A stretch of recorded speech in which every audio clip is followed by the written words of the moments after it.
Hello and welcome to A Spirited Debate. I'm Lauren Green. The Grammy-nominated band MercyMe has been making music that celebrates God and their faith since 2001.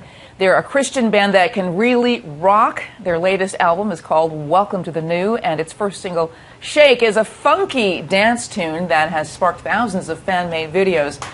I have been included in one of those.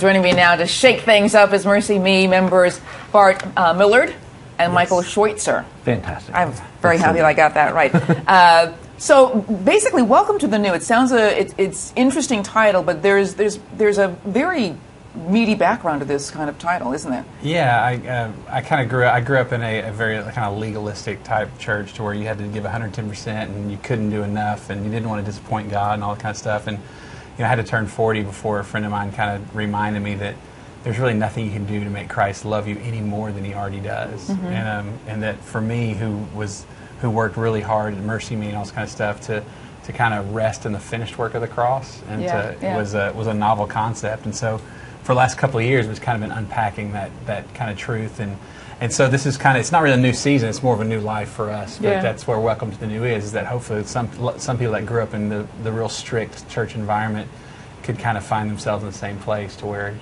it's not about trying so hard. It's about accepting the fact that He's crazy about you where you are. Wow. It debuted at number 4 on Billboard 200. I mean, Mike, what's the secret to your success? Who knows? Being in the right place at the right time. It's funny because I'll look back at this is our 20th year of doing this, and to look back and see the things that have happened and the places we've been able to go and be a part of, it's unbelievable. And so little of it has been like our doing.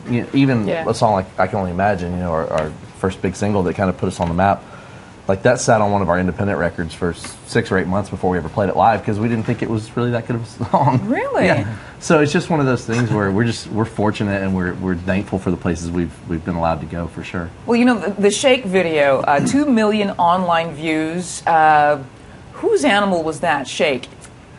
Well, we actually finished our last album and decided to take like an extended break, and so we made a deal with the label that they didn't give us a deadline for the next album. They said, just take your time. And so when we wrote this song as a demo, I made the mistake of showing them the song, and they released it as a single, and like basically called our, kind of forced us into making a record. And so that we were trying to figure out if it's the right sound we wanted, and it became a Look at your moves up there. I mean, yeah, that was kind of our mistake too, because when they said they wanted a video, we were against it, and so then we decided to come up with an over-the-top idea that they would say was too much, and they did it. Yeah. So we were acting. Yes. You were acting. Yeah. Well, you know what? A lot of fans have been putting their own versions of the Shake in there, and you did that with the journalist that came out to a media day. And I too saw this. I'm on one of their videos. Here, what did we do? Here, let's do the Shake. The Shake version. There we go. There it is. That's hilarious. Now, the problem is that you really do think you have moves until somebody actually calls on you to do something. Okay, it's here, here, and then you mess it up. Yeah, the best part is I wish they would have filmed all of you guys before it was your turn, practicing the moves in the back of the room. Like, you were concentrating pretty hard there. Yeah. So, but we had to do it with all 2 billion people. It felt like over and over. And on the streets, we filmed it in Huntsville, Alabama, and we're like on the sidewalk in the middle of town doing this and looking, well, like we have no rhythm, because we don't. Yeah. And so it was awesome. We probably aren't allowed back in Huntsville. I don't know. What is kind of the overarching theme of Welcome to the New? It's from beginning to end. It's all about grace and identity. And I think, I did a blog a while back talking about, just frustrated how sometimes the church, we're guilty of eating our wounded, and we just pounce on people, and the Bible talks about how you're supposed to love your neighbor as yourself. And I realized I used to think we just weren't capable, and then I realized we're actually really good at it. We just think very poorly of ourselves. And I think it comes down to we don't know who we are in Christ, and we realize that we're not a bad person trying to be good, but because of the cross we're holy, righteous, and redeemed.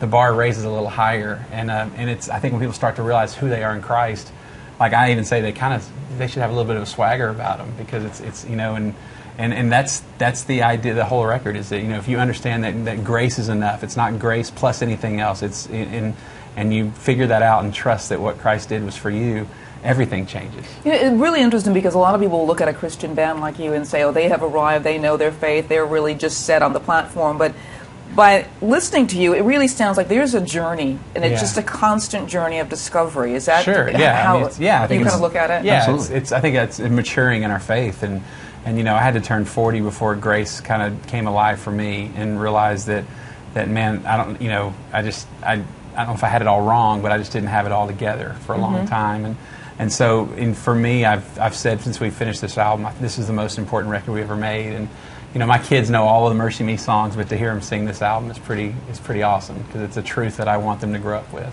And really quickly about the song, "The Dear Younger Me," it sounds like this is a very personal song for you. It is. My parents divorced when I was 3, and I grew up in an abusive home. I lived with my father, who was very abusive, and it wasn't until he came down with cancer my freshman year in high school when his life turned around. He kind of fell in love with Christ and went from this monster to the guy I wanted to be like when I grew up. He passed away my freshman year in college, so there was about 5 years to where we were best friends. The transformation was unbelievable. And so along this way, I kept saying, man, if I had known then what I know now, how would things be different? I don't know if I'd change the circumstances, but how would I approach them differently? Because, you know, like any kid or anybody that goes to that stuff, you think that, you know, they split up because it's your fault, or that you did something wrong to deserve it. And so the whole idea of the song, "Dear Younger Me," was just to, if I could tell them anything, what would it be? And I guess the climax of the song is just to say it's not your fault. You were never meant to carry this beyond the cross. And I think there are a lot of adults that have carried that burden for a long time. Absolutely. And so, you know, not to put it lightly, but I think there's a lot of people that have daddy issues, or whatever you want to call it, and to or be mommy able, issues yeah, too. it's true. It's a good point. You know? And to be able to, you know, to tell them, you know, it's amazing. We let people hear it before it released, and had people we didn't even know didn't know their background, and just they fell apart, and they were like, you understand, you know, they were like, I never thought that just singing "It's Not Your Fault" in a song would do that to me, and you know, and so it's pretty amazing, you know, the power of music, and hopefully it'll set some people free. Yeah, absolutely. Well, you have a tour starting on Thursday. We do, yeah. Not up in New York, unfortunately, no, but down not yet. Yeah, We never get to come up here. It's sad. yeah. Well, we come up for like events, and then you have this whole radius clause where we can only come so many times. We were just up here with David Jeremiah at Madison Square Garden, so we have to put it on hold for a little bit. But yeah. So we start Thursday, and then I think we're in Alabama, and then we're somewhere after that. So People can check out your tour dates. Where do they check out your tour dates on your website? MercyMe.org. MercyMe.org. Thank you very much, Bart Millard Yep. and Mike Schweitzer of MercyMe. Check it out. Welcome to the new, and thank you very much for joining us on Spirited Debate.